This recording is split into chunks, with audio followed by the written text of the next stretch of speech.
Today, we'll talk about the Celestials, the Divine, the Holy, the Awesome and Terrifying, Angels. Angels are celestial agents sent by its god into the planes to further that god's agenda for weal or woe. The sublime beauty and awe-striking presence can surely drive onlookers to their knees.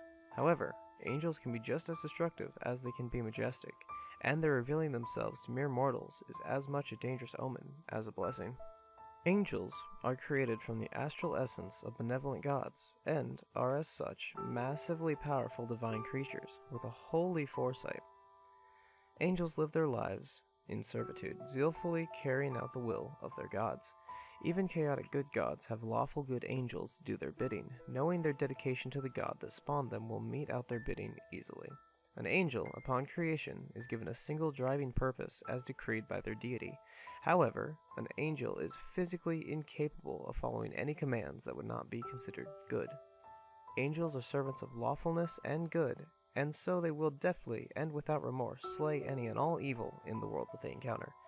Angels may even think themselves superior to other creatures due to their adept lawfulness, and they would never allow another creature in their presence to attempt to pursue a goal or action that conflicts with the angel's mission. Angels are never sent to aid mortals to serve, but to lead. The gods that command the angels also only send them during times of extreme need. An angel's moral compass is so strict and just that it can sometimes be the cause of their downfall. More often than not, angels are wise creatures that see past deceptions. However, their pride can be their undoing, leading them to either intentionally or accidentally commit evil. This evil act essentially brands the angel as an outcast and banishes them from association with their deity.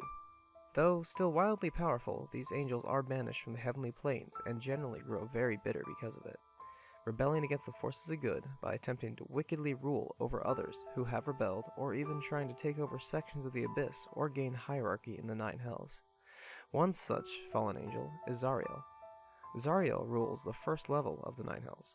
Thankfully, not all fallen angels grow bitter and evil, some simply choosing to live as hermits in isolation on the material plane. If redeemed, those angels can become fantastic allies dedicated to justice and service. Angels also do not require drink, food, or sleep due to their immortal nature.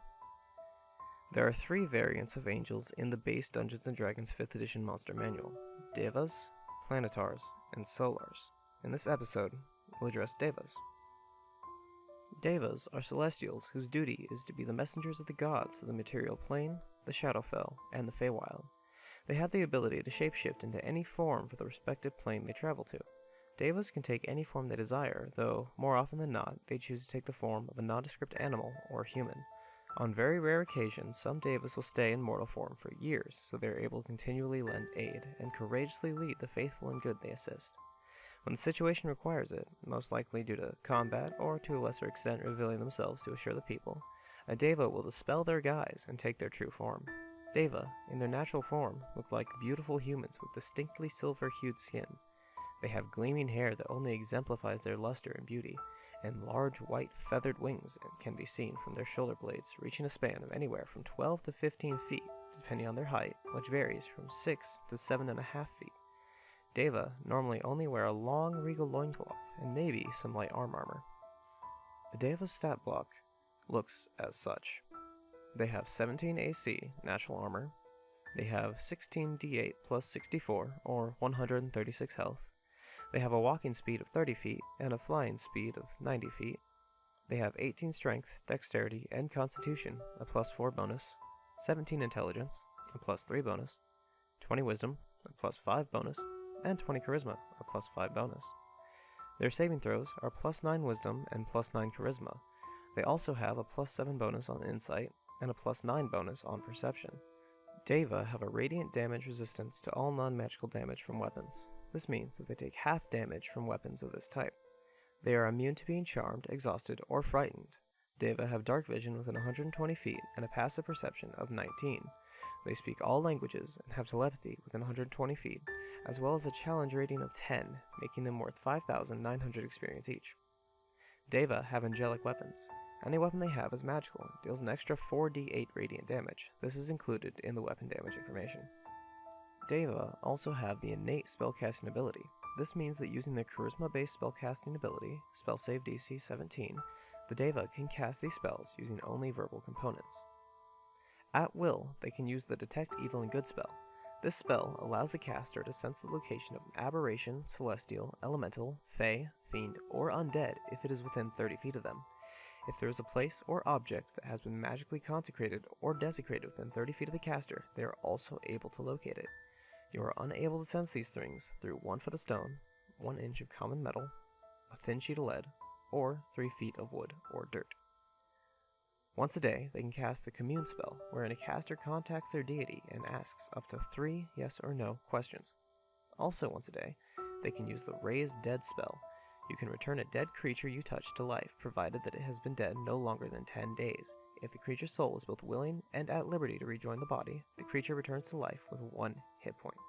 This spell also neutralizes any poison and cures non-magical diseases that affected the creature at the time it died. This spell doesn't, however, remove magical diseases, curses, or similar effects. If these aren't first removed prior to casting the spell, they take effect when the creature returns to life. The spell can't return an undead creature to life. This spell closes all mortal wounds, but it doesn't restore missing body parts.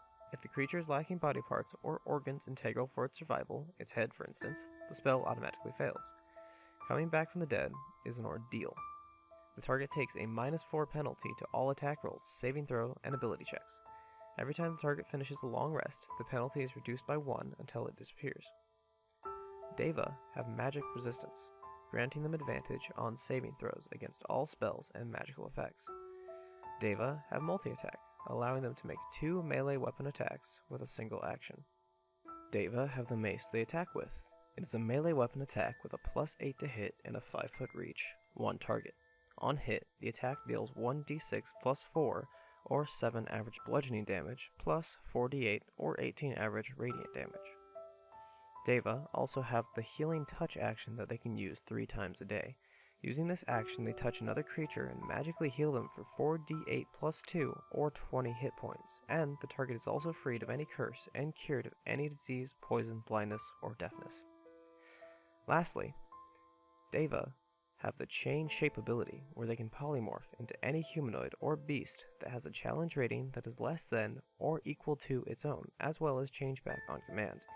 It reverts back to its true form if it dies or is killed, and any equipment it is wearing or carrying upon death can be absorbed or borne by the new form. In a new form, the Deva still has its game statistics and ability to speak. However, its armor class, movement modes, strength, dexterity, and special senses are replaced by the ones the new form has, and it gains any statistics and capabilities, barring class features, legendary actions, and lair actions that the new form has, but that it lacks. Deva are definitely terrifying and awesome potential enemies. In the next episode, we'll look at the next of the angels, Planetars. Till next time, take care.